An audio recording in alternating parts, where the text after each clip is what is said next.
Hi everybody, Dan Illman here, taking a look at this week's Stronach 5 sequence.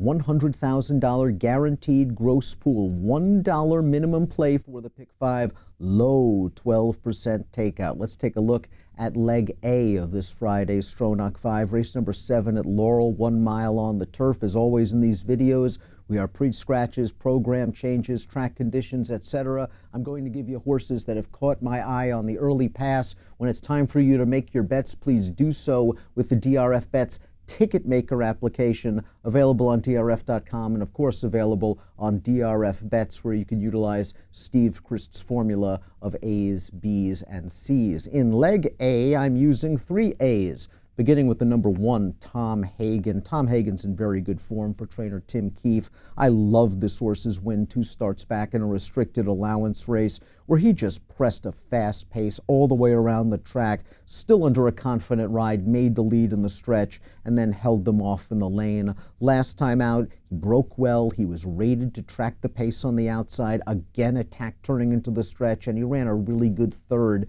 in his first start back at this level. He draws the rail. There is a short run going into the first turn, and he is going to be forwardly placed. Now, there are some other speeds in this race, but I do believe that if Tom Hagen is aggressive, he might be the speed of the speed. The number 9 is Rohrbacher, and this horse is coming off the claim for trainer Anthony Farrier, who just does excellent work off the claim. Rohrbacher has a lot of upside potential. He is a lightly raced 3-year-old. He's started 7 times in his career, has only been off the board once. Most recently in a starter optional claimer at Laurel. When trained by Michael Stidham, he was up close to the pace. He attacked on the outside. Some might say it was a little bit of a disappointing loss because he was the 5-2 favorite. He was very, very late to change leads, but I thought he was game, and I liked the fact that they tried to make a concerted effort to get him to rate, because his 3 big wins before that came in gate-to-wire fashion. I don't know if he's fast enough to make the lead in here, and I think the experience he gained last time out by rating will actually help him in leg A of the Stronach 5. And if those two hook up early, Flow Motion, the number 11, might come get him late. He's just been in very solid form for trainer Jane Sibeli. 2 starts back at Delaware. He hopped at the break, missed it, rushed up into the pace, angled 3 wide into the stretch, and was second best to an odds-on favorite. Last time out at Parks, infuriated, just ran off on the early lead, wired that field. Flow Motion tried hard to finish second. He has back buyer speed figures to indicate he can win a race like this, and I think if he gets some pace, Flow Motion could very well be the best closer. In leg A of this week's Stronach 5, I'm going to go with the 1, the 9, and the 11. We'll move on to leg B of the Stronach 5 out west at Santa Anita. Race number 2 is a $30,000 maiden claimer. This is for 2-year-olds going a mile on the dirt. My 2 A's in here would be the 3 Color Warrior, 8-5 morning line favorite, and the 4 Golden Victory at 5-1. I'll use the 1 Gorky Park as a backup. Color War is dropping in class and adding blinkers for Art Sherman. I thought he ran a solid second, 2 starts back, going 5.5 furlongs at Del Mar. They tried turf with this horse, understandable because he has a turf pedigree, but he was just simply overmatched last time out. This drop in class should serve him well. Golden Victory, though, is the horse you might want to really be concentrating on at a price in the Stronach 5. He has 2 sprints on his resume, and last time out over a speed-friendly track, he just didn't break very well, saved ground every step, and came with a solid run with a good gallop out. This horse is out of a Medaglia d'Oro mare. I don't see any reason why he can't stretch out to a mile, and with 2 sprints under his girth, he might be ready to rumble, going 2 turns for the first time. 5-1 looks like a fair price. Gorky Park last time out tried to shoot up the rail at Los Alamitos. The inside often not the place to be at Los Alamitos, but I thought all in all he had a very good trip. He earned a solid 45 buyer speed figure, and he draws inside with a hint of early speed. I probably don't want him to knock me out of this Stronach 5, but he's a horse that I don't necessarily love compared to the 3 and the 4. Thus, I would use him as my backup. We'll go down to South Florida for leg C, Gulfstream Park West, race number 8, 7.5 furlongs on the turf. This race for maiden fillies and mares, the maiden claiming price $12,500, and I think this race has the look of a chaos race. I don't really like the short-priced horses in here. I think the 5 truly is a live long shot at 8-1 for trainer Michael Lerman. Now, this horse hasn't done any running from 2 starts and hasn't run since February.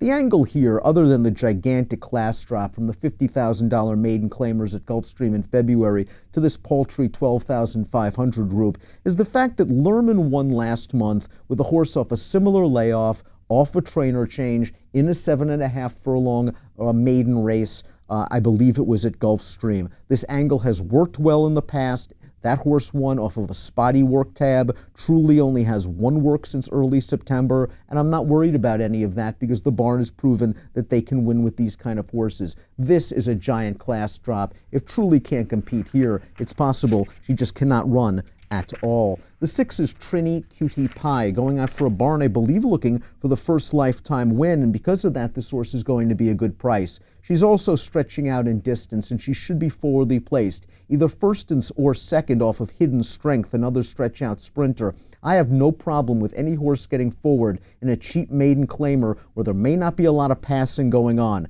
Trinny Cutie-Pie last time out went 5 on the turf off about a 3-4 month layoff, was far from embarrassed that race. I believe that she can move forward, and at this 12-5 level, I think speed is going to help. I'm going to be concentrating on those 2 horses. They're both big prices in this race, the 5 and the 6 in leg C at Gulfstream Park West in this week's Stronach 5 with a $100,000 guaranteed gross pool. Back out to California, this time at Golden Gate Fields for leg D, 6 furlong maiden claimer, $25,000 the claiming price. This race for 2-year-olds. The 2 horses I want to concentrate on, the 1, Crack a Cold One, the 3, Brock On By. Brock On By is going to try a synthetic surface for the first time, but this horse was well regarded in both starts up at Emerald Downs on the dirt. Bet to favoritism both times. Last time out, the leader got away from him a little bit, turning into the stretch. He had some work to do. He kind of finished evenly.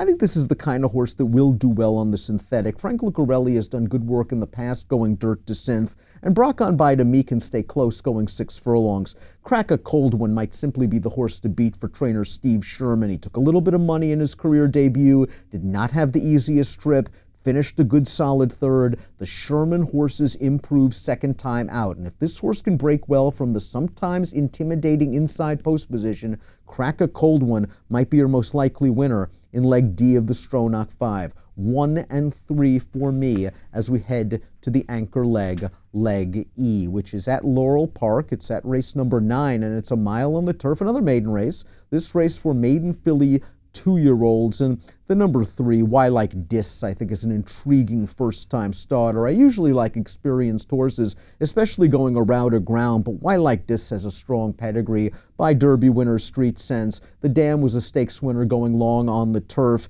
and Why Like Dis is a half to Andina Del Sur, who's a graded stakes winner on the turf. This horse shows some bullet workouts for a barn that's been sending out nothing but live horses. Daniel Centeno had his choice on Bourbon Style and Why Like This, ends up on Why Like This. I don't think you get the 6-1 on the morning line, but I think in the Stronach 5, the horse will offer a little bit of value.